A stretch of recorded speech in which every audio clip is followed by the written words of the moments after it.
না না না না না না। লালটু, লালটু, আমি তোর জন্যে লাড্ডু বানিয়েছি, খাবি না? ঠাকুমা,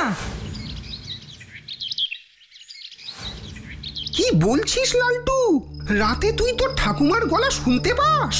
হ্যাঁ রে আকাশ, এখন এই ব্যাপারটা প্রায়ই হচ্ছে।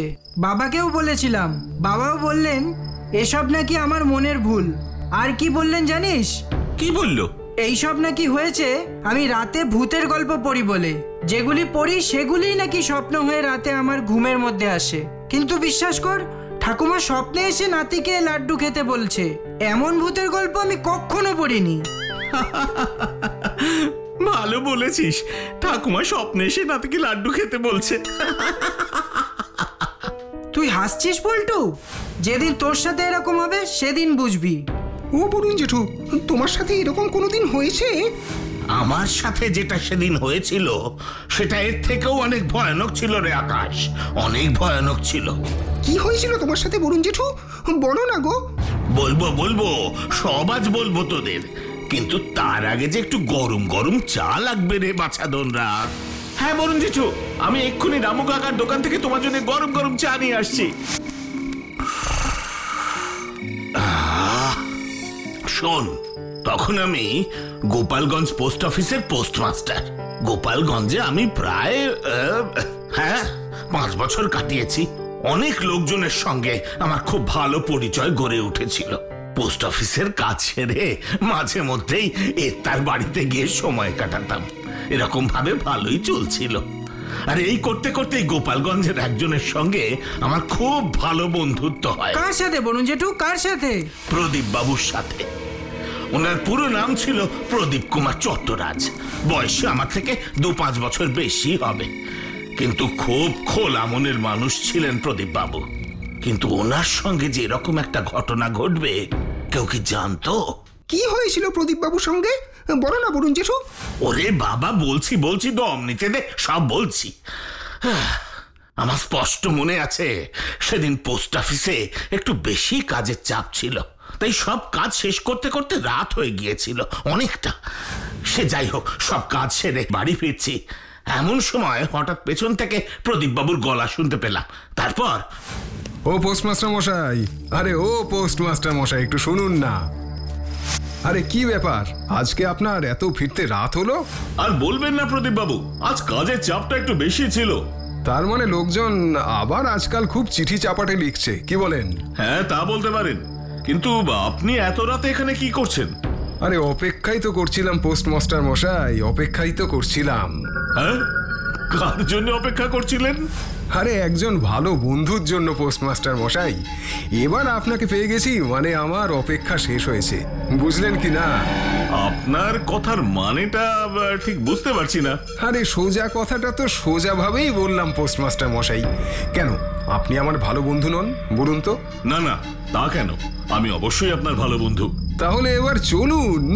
আরে কোথায় যাব? গেলেই দেখতে পাবেন, আসুন আসুন, আমার সঙ্গে আসুন। কত রাতে প্রদীপ বাবু তোমাকে কোথায় নিয়ে গেলেন বরুণ জেঠু? সেটা তোদের আমি এক্ষুনি বলবো না আকাশ। পুরো ঘটনাটা শুনলে তোরা নিজেরাই সব জানতে পারবি। কিন্তু একটা কথা তোদের বলতে পারি, এই পোস্টমাস্টারি করতে গিয়ে জীবনে তো কম অভিজ্ঞতা হয়নি, কিন্তু সেদিন রাতের অভিজ্ঞতা আমি কোনোদিন বলতে পারবো না, না কোনোদিন না। তখন দেখতে দেখতে রাত আরো গভীর হচ্ছে। হাঁটতে হাঁটতে প্রদীপ বাবুকে আমি জিজ্ঞাসা করলাম, আপনি আমাকে কোন দিকে নিয়ে যাচ্ছেন প্রদীপ বাবু? এটা তো আপনার বাড়ির পথ নয়। হ্যাঁ ঠিকই বলেছেন, এটা আমার বাড়ির পথ নয়, এটা স্টেশন যাওয়ার রাস্তা। এত রাতে আপনি আমাকে নিয়ে স্টেশনে যাবেন কেন? কি হয়েছে? আপনি কি কোথাও যাবেন? আমার তো আর যাওয়ার কোনো জায়গা নেই পোস্টমাস্টার মশাই। আরে আপনি এইভাবে কথা বলছেন কেন প্রদীপ বাবু? আপনাকে আগে তো এমন ভাবে কথা বলতে আমি কখনো শুনিনি। আমি কি আর আগের সেই আমি আছি পোস্টমাস্টার মশাই? আমিও কত পাল্টে গেছি, তাই পাল্টে গেছে আমার কথা বলার ধরনও। কিন্তু এটুকু বলতে পারি, আমার দ্বারা আপনার কোনো ক্ষতি হবে না। আমি শুধু একটা ব্যাপারে আপনার সাহায্য চাই। আর তাই আপনাকে এই রাতের বেলা স্টেশনে নিয়ে যাচ্ছি। আপনি আমার সাহায্য চান? কি ব্যাপার বলুন তো? সেটা না হয় আমার সাথে গেলেই জানতে পারবেন। ভারী অদ্ভুত তো, তোমাকে সঙ্গে করে নিয়ে যাচ্ছে, কিন্তু কেন নিয়ে যাচ্ছে কিছুতেই বলছে না। অদ্ভুত। না, তখনও প্রদীপ বাবু আমাকে কিছুই বলেননি, কিন্তু যেতে যেতে হঠাৎ আমার কেমন যেন শীত শীত করতে শুরু করলো। মনে হলো কারা যেন আমাদের পিছন পিছন আসছে। এই কথা আমি প্রদীপ বাবুকে বলতেই উনি হেসে উঠলেন, বললেন, এমন নিঝুম গভীর রাতে শীত শীত করবে, সেটাই তো স্বাভাবিক, তাই না? কিন্তু ওই পায়ের শব্দ, ওটা তো স্বাভাবিক নয় প্রদীপ বাবু। কে বলছে স্বাভাবিক নয়? রাতের বেলা আকাশের তারা দেখা যায়, কিন্তু দিনের বেলায় তা দেখা যায় না। তার মানে এটা নয় যে দিনের বেলা আকাশে ওই তারারা থাকে না। তারারা তখনও থাকে পোস্টমাস্টার মশাই, যেমন ওই শব্দেরা থাকে, কিন্তু আমরা তাদেরকে আর শুনতে পাই না। চলুন চলুন, এইসব কথা ভুলে যান আর আমার সঙ্গে তাড়াতাড়ি স্টেশনে চলুন। তাড়াতাড়ি পৌঁছতে হবে আমাদের। এ কি, দেখতে দেখতে রাত 12টা বেজে গেল। এখন স্টেশনে গিয়ে আমরা কি করব প্রদীপ বাবু? এত রাতে তো আর কোনো ট্রেন থাকে না। আজ থাকবে পোস্টমাস্টার মশাই, আজ থাকবে। স্টেশনে গিয়ে কি দেখলে বরুণ জেঠু? সত্যি সত্যি অত রাতে কোনো ট্রেন ছিল? ছিল। সত্যি কথা বলতে কি, প্রায় 5 বছর আমি গোপালগঞ্জে কাটিয়েছি, কিন্তু রাত 12টার সময় স্টেশনে ট্রেন দাঁড়িয়ে থাকতে কখনো দেখিনি। আমারও কৌতূহল হলো। আমি স্টেশন মাস্টারের ঘরের দিকে দৌড়ে গেলাম। দেখলাম স্টেশন মাস্টারের ঘরের দরজা বন্ধ। তারপর দরজায় কড়া নাড়তেই দেখলাম, দরজা খুলুন, ভেতরে কে আছেন? স্টেশন মাস্টার সাহেব, দরজা খুলুন প্লিজ। কে কে আপনি? এত রাতে কি চাই? জানতে চাই। বলুন কি জানতে চান? যে ট্রেনটা দাঁড়িয়ে আছে সেটা কোথায় যাবে? যেখানে আপনার যাওয়া প্রয়োজন সেখানেই যাবে। ট্রেন এক্ষুনি ছেড়ে দেবে পোস্টমাস্টার মশাই, তাড়াতাড়ি চলুন। এই ট্রেন চলে গেলে কিন্তু রাতে আর কোনো ট্রেন নেই। কিন্তু আমাদের তো টিকিট কাটাই হয়নি। কোনো টিকিটের প্রয়োজন নেই, আপনি যান ওনার সঙ্গে। সে কি, স্টেশন মাস্টারও তোমাকে সঠিকভাবে কিছু বললেন না? এক রহস্যময় ঘন কুয়াশা যেন তখন ঢেকে ফেলেছে গোটা স্টেশনটা। আমি পরিষ্কার বুঝতে পারছিলাম স্টেশনে আমরা দুজন ছাড়া আরো যেন অনেকে রয়েছে। কারা ছিল বরুণ জেঠু? অসংখ্য ছায়ামূর্তি, যারা আমার চোখের সামনে দিয়ে চলাফেরা করছিল, কিন্তু আমি তাদের ছুঁতে পারছিলাম না, তাদের তাদের স্পষ্ট দেখতেও পাচ্ছিলাম না। তারপর তারপর কি হলো? তুমি ট্রেনে উঠলে? বলতে পারিস উঠতে বাধ্য হলাম। আমি কিন্তু কিচ্ছু বুঝতে পারছি না প্রদীপ বাবু। আর একটু অপেক্ষা করুন পোস্টমাস্টার মশাই, আর একটু অপেক্ষা, তারপরেই সব বুঝে যাবেন।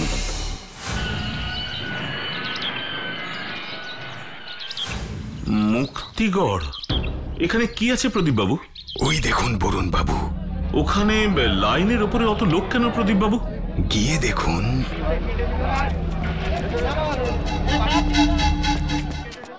কি আছে ওখানে? আপনারা এমন ভিড় করে কি দেখছেন? সরুন সরুন। এই দেখুন না, কার যেন মৃতদেহ লাইনে পড়ে আছে। প্রদীপ বাবু! আরে, আপনি ওনাকে চেনেন নাকি দাদা? হ্যাঁ হ্যাঁ, উনি তো আমাদের গোপালগঞ্জের প্রদীপ বাবু। কিন্তু ওনার এই অবস্থা হলো কি করে? কিছুক্ষণ আগে আমার সঙ্গে কথা বলছিলেন। না না না না, এ হতে পারে না। বিদায় বন্ধু, বিদায়। এতক্ষণ তুমি যার সঙ্গে কথা বলছিলে সে আসলে প্রদীপ বাবুর আত্মা? প্রদীপ বাবুর আত্মা। উনি এই সব করেছিলেন কারণ উনি চেয়েছিলেন ওনার শেষ কাজ আমি যেন করি।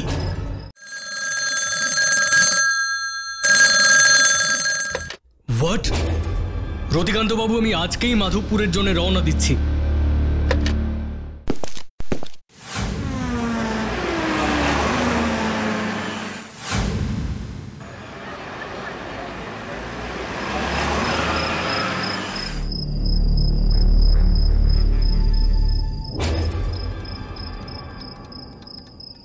আপনি এসে পড়েছেন, আমি একটু সাহস পাচ্ছি। নিশ্চয়ই আপনি জানেন আগে মাধবপুর ফরেস্টে কত জায়গা থেকে কত পর্যটক ঘুরতে আসতেন। পর্যটনের কারণে রোজগারও ভালোই হতো। হঠাৎ করে এই ভূতের উপদ্রব শুরু হয়েছে। দিন হোক বা রাত, ভয়ঙ্কর ভুতুড়ে আওয়াজ শোনা যাচ্ছে। রাতের বেলায় নাকি আত্মাদেরও দেখা যাচ্ছে এখানে। এই কারণে মানুষজন আমাদের মাধবপুর ফরেস্টে আসতে এখন ভয় পাচ্ছে। এই ভৌতিক ঘটনাগুলোও ঘটছে আর বেআইনিভাবে গাছগুলোও কেটে নেওয়া হচ্ছে। কিন্তু আপনি চিন্তা করবেন না, আমি কাল সকালে ইনভেস্টিগেশনের জন্য মাধবপুর ফরেস্টে যাব। ঠিক আছে, রাত তো এখন অনেকটাই হলো, আপনি বরং এখন বিশ্রাম নিন। রামু,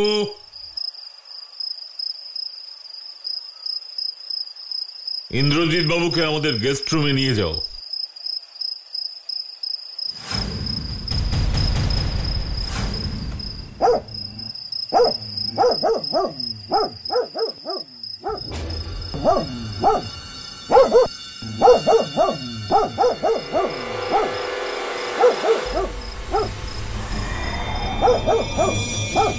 ও মাই গড, এই সাদা কাপড়ে কে দাঁড়িয়ে? রামু, রামু, কি হয়েছে বাবু? একবার দেখো তো, গাছের নিচে সাদা কাপড়ে কে দাঁড়িয়ে আছে? কোথায়? গাছের নিচে সাদা কাপড়ে তো কেউ নেই ইন্দ্রজিৎ বাবু। যদি কেউ না থেকে থাকে তাহলে এই কুকুরটা কেন চিৎকার করছে? কুকুর? কোথায় কুকুর বাবু? আমি তো ওখানে কুকুর বা সাদা কাপড়ে কাউকেই দেখতে পাচ্ছি না। দেখতে পাচ্ছ না? কই দেখি তো। স্ট্রেঞ্জ, এই তো একজন ভদ্রমহিলা সাদা কাপড়ে ওখানে দাঁড়িয়েছিলেন, কিন্তু গেলেন কোথায়? বাবু, আমি জমিদার বাবুর বাড়িতে 10 বছর ধরে কাজ করছি, কিন্তু আপনি যেমনটা বলছেন এরকমের আগে কোনোদিন শুনিনি। আপনি আলো নিভিয়ে ঘুমিয়ে পড়ুন বাবু, দেখবেন ঘুমিয়ে পড়লে সব ঠিক হয়ে যাবে। ঠিক আছে রামু, তুমি আসতে পারো। মাধবপুরের রহস্য ক্রমশ আরো বেড়েই চলেছে।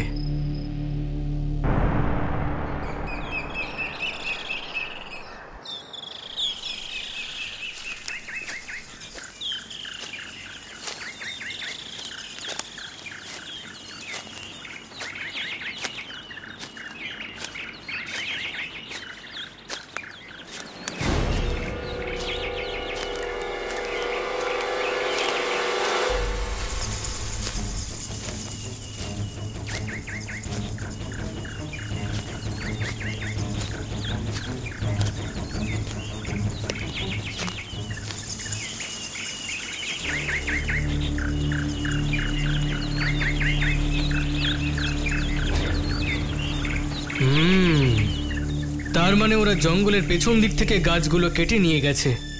কিন্তু রতিকান্ত বাবু তো বললেন যে এখানে রাতে ভূতে ঘুরে বেড়ায়। তারপরেও চোরা কারবারিরা এখান থেকে গাছ কেটে নিয়ে যাচ্ছে।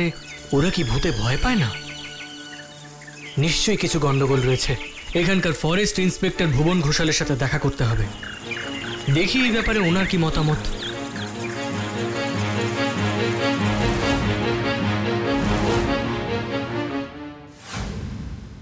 ফরেস্ট ইন্সপেক্টর হিসেবে আপনারও তো দায়িত্ব বর্তায় ওই চোরা ব্যাপারীদের হাত থেকে এই জঙ্গলের গাছগুলোকে বাঁচানোর। আরে বাপরে, আপনি কি শোনেননি নাকি? ওই জঙ্গলে রাত্রিবেলা ভূতে ঘোরে, কাঠ চোরদের ধরতে গিয়ে শেষ পর্যন্ত ভূতের হাতে আমার প্রাণটা যাক। এত শখ আমার নেই ইন্দ্রজিৎ বাবু। আর আপনাকেও বলছি শুনুন, এই জঙ্গল এখন খুব ভয়ঙ্কর হয়ে উঠেছে। সেই জন্য নিজের প্রাণ হাতে করে বিপদের ঝুঁকি নেবেন না। আপনার ভালোর জন্যই বলছি আমি। প্রাণের ভয় ইন্সপেক্টর ইন্দ্রজিৎ পায় না ভুবন বাবু। বাই দ্য ওয়ে, আপনাকে একটা রহস্যজনক ঘটনার ব্যাপারে বলতে এসেছি। রহস্যময় ঘটনা? একটু খুলে বলুন তো। কাল রাতে আমার বাড়ির পেছনের দিকে একটা গাছের নিচে দেখলাম যে ও মাই গড, এই সাদা কাপড়ে কে দাঁড়িয়ে? রামু, রামু, কি হয়েছে বাবু? একবার দেখো তো গাছের নিচে সাদা কাপড়ে কে দাঁড়িয়ে আছে? কোথায়? গাছের নিচে সাদা কাপড়ে তো কেউ নেই ইন্দ্রজিৎ বাবু। যদি কেউ না থেকে থাকে তাহলে এই কুকুরটা কেন চিৎকার করছে? কুকুর? কোথায় কুকুর বাবু? আমি তো ওখানে কুকুর বা সাদা কাপড়ে কাউকেই দেখতে পাচ্ছি না। দেখতে পাচ্ছ না? এসব এসব কি বলছেন ইন্দ্রজিৎ স্যার? এসব কথা তো আমি আগে কখনোই শুনিনি। ঠিক আছে, আজ রাতে এসে নিজের চোখে সেটা দেখুন।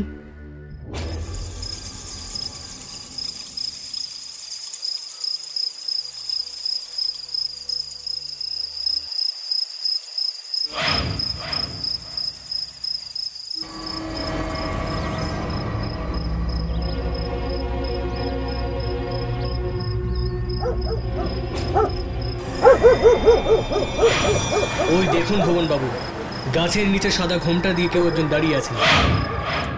কোথায়? আমার চোখে তো কিছুই পড়ছে না। সত্যি আপনি কিছু দেখতে পাচ্ছেন না?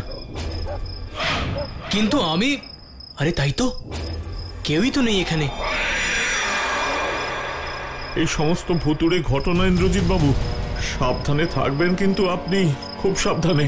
আপনার ওপর কিন্তু ওনাদের খারাপ দৃষ্টি পড়েছে। আপনি বরং মাধবপুর ছেড়ে এখনই চলে যান। কিন্তু এই রহস্যের সমাধান না করে আমি এখান থেকে যাব না।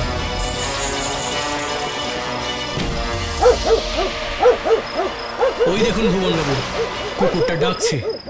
কিন্তু আমি তো কোথাও কোনো কুকুরকে দেখতেই পাচ্ছি না।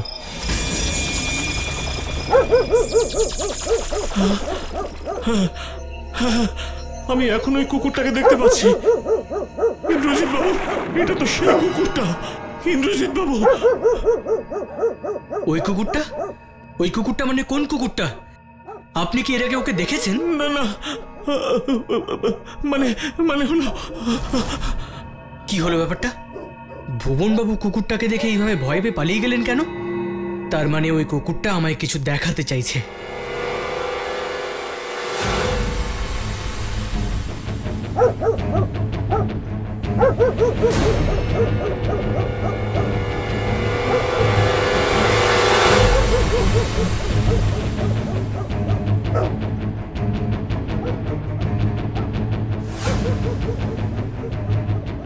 এ তো মাধবপুরের ফরেস্ট, কিন্তু এই কুকুরটা এই পাথরের সামনে দাঁড়িয়ে চিৎকার করছে কেন?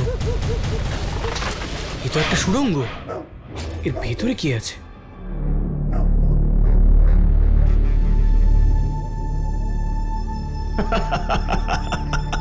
আজ তুই খুব ভালো কাজ করেছিস।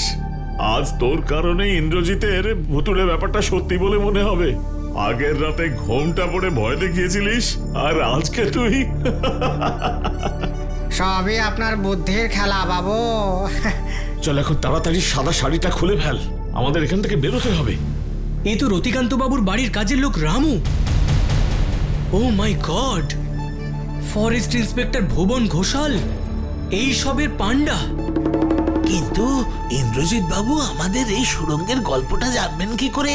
ওই কুকুরটা, ওই হয়তো যে কোনো সময় ইন্দ্রজিৎকে এখানে ডেকে নিয়ে আসবে। কুকুর? কোন কুকুর ওস্তাদ? আরে যে কুকুরটা আমাদের গাছ কাটার সময় দেখে ফেলেছিল।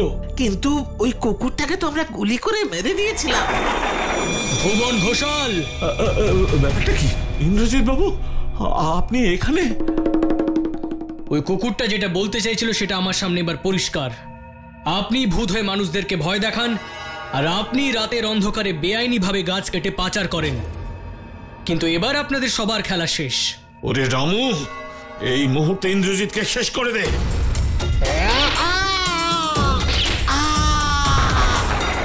Hands up! বেশি চালাকি করার চেষ্টা করলে আমি কিন্তু গুলি চালাতে বাধ্য হব। আমায় ক্ষমা করে দিন ইন্দ্রজিৎ বাবু, অন্তত এবারের মতো। কোনো ক্ষমা নয়, এবার সোজা জেলে চলুন, কারণ আপনাদের মতো অপরাধীদের ওটাই আসল জায়গা। মাধবপুরের জঙ্গল থেকে চোরা কারবারিদের দল ধরা পড়ল, ভৌতিক রহস্যেরও সমাধান হলো। কিন্তু ওই কুকুরটা জঙ্গলে কোথাও অদৃশ্য হয়ে গেল, ওই রহস্যের কোনো সমাধান করা গেল না।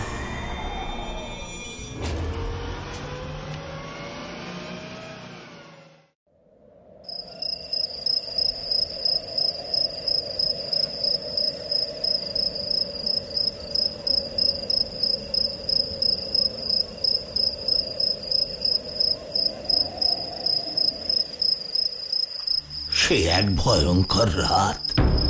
আমার জীবনে এমন ঘটনা আগে কখনো ঘটেনি। আজও সে ঘটনার কথা মনে পড়লে আমার গায়ে কাঁটা দিয়ে ওঠে।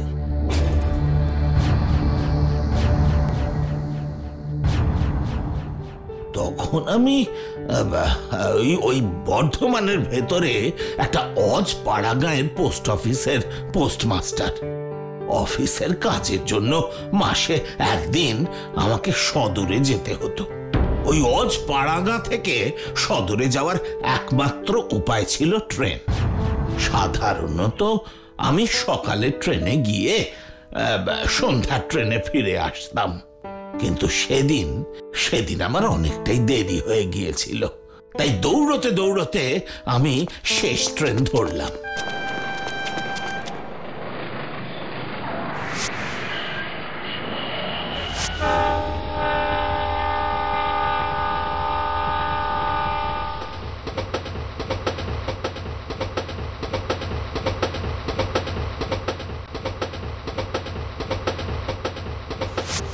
তোমার একা একা যেতে ভালো লাগছিল?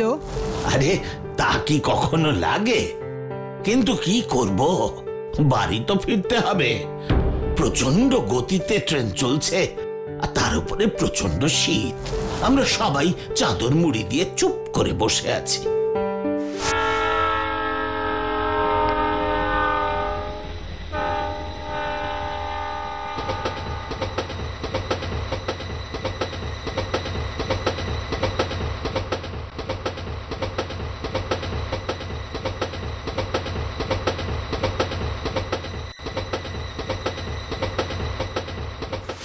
ও জেঠু, তোমার ভয় করছিল না?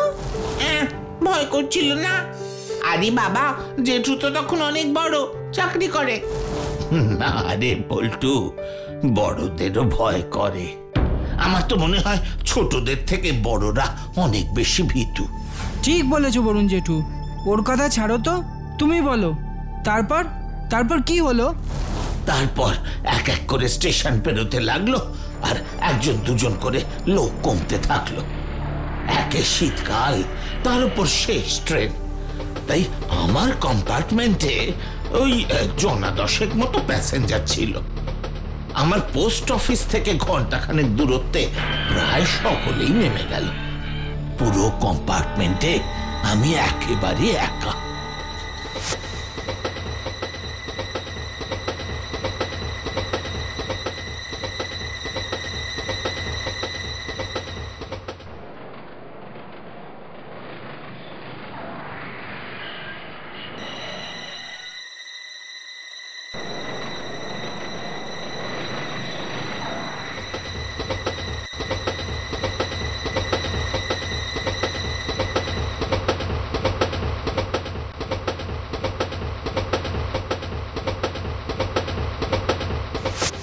ভয় যে একেবারে করছিল না তা নয়, কিন্তু নিজেকে বোঝালাম ভয় করে কি লাভ, যেভাবেই হোক আমাকে তো বাড়ি ফিরতে হবে।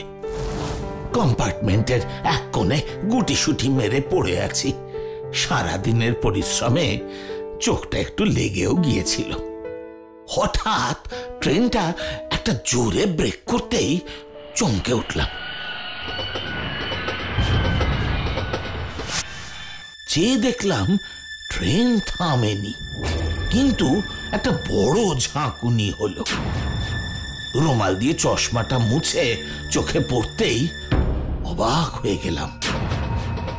আমার জানলার উল্টো দিকে সিটে বসে আছে একজন লোক কম্বল মুড়ি দিয়ে। এবার কিন্তু আমি বেশ ভয় পেয়ে গেলাম।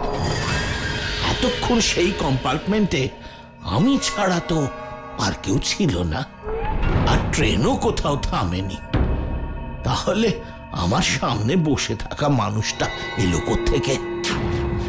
খুব সন্তর্পণে লোকটাকে দেখার চেষ্টা করতে লাগলাম। আমার এই দেখার চেষ্টাটা উনি বোধহয় খেয়াল করেছিলেন। হঠাৎ, খুব অবাক হচ্ছেন? না মানে অবাক হব কেন? কিসের অবাক? এই যে আমি হঠাৎ উদয় হলাম, এটা তো অবাক হওয়ার মতোই। তাই না? হ্যাঁ মানে না। আরে বাবা, সকলেই অবাক হয়। আপনি যদি অবাক না হন তাহলে সেটাই আমাকে অবাক করবে। না না মশাই, শেষ ট্রেন জনমনীষী নেই, একটু কথা বলার লোক পেলে তো বেঁচে যাই। আচ্ছা, আপনি কি ডেলি প্যাসেঞ্জার? এই শেষ ট্রেনেই ফেরেন? বলতে পারেন। আসলে আমার আসা যাওয়ার কোনো নিয়ম নেই। ও, ওই আমার মতো কোনো নির্দিষ্ট দিন নেই। তা আপনি যাবেন কোথায়? শেষ স্টেশন। শেষ? বাহ বাহ, খুব ভালো। এই পথটুকু অন্তত তবু একটা কথা বলার সঙ্গী পেলাম। আচ্ছা, ট্রেনটা তখন অত জোরে ঝাঁকুনি দিল কেন বলুন তো? আসলে আমার চোখটা একটু লেগে গিয়েছিল তো। আপনি তো ছিলেন, কি ব্যাপার বলুন তো? শুনবেন কি ব্যাপার? হ্যাঁ বলুন না। অত জোরে ট্রেনটা ঝাঁকুনি দিল অথচ দাঁড়ালো না, এরকম তো হয় না। হয় হয়, অনেক কিছুই হয়। আমরা আর কটা ঘটনার খবর রাখতে পারি বলুন তো?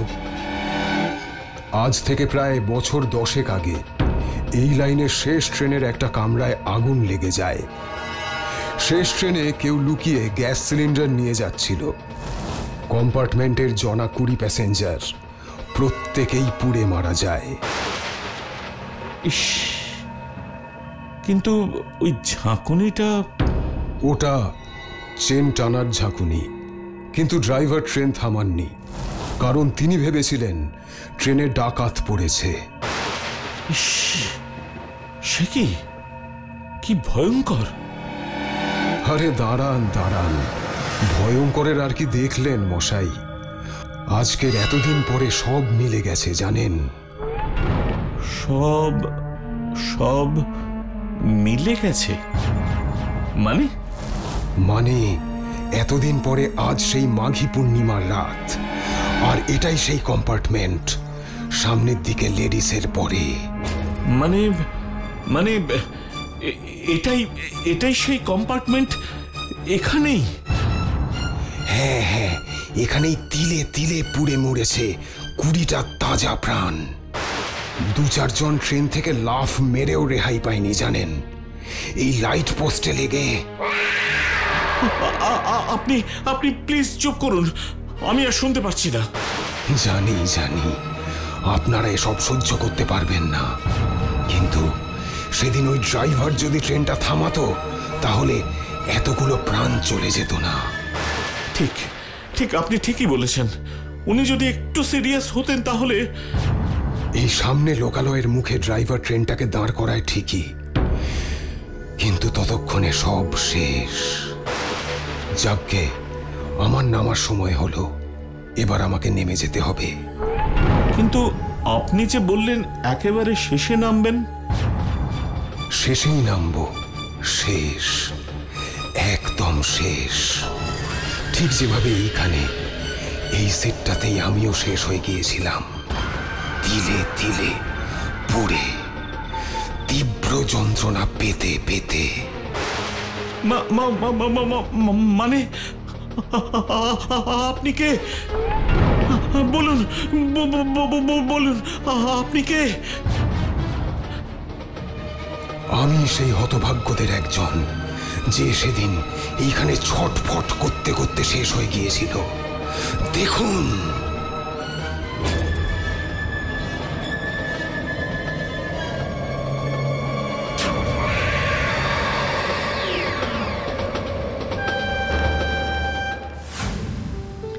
সেদিন আর আমি কিচ্ছু জানি না। যখন জ্ঞান ফিরল তখন দেখলাম আমি স্টেশন মাস্টারের ঘরে শুয়ে আছি। আমাকে তিনি পাখার বাতাস করছেন। আমার জ্ঞান ফিরেছে দেখে আমাকে বললেন, মাস্টার মশাই, আর কখনো শেষ ট্রেনে ফিরবেন না।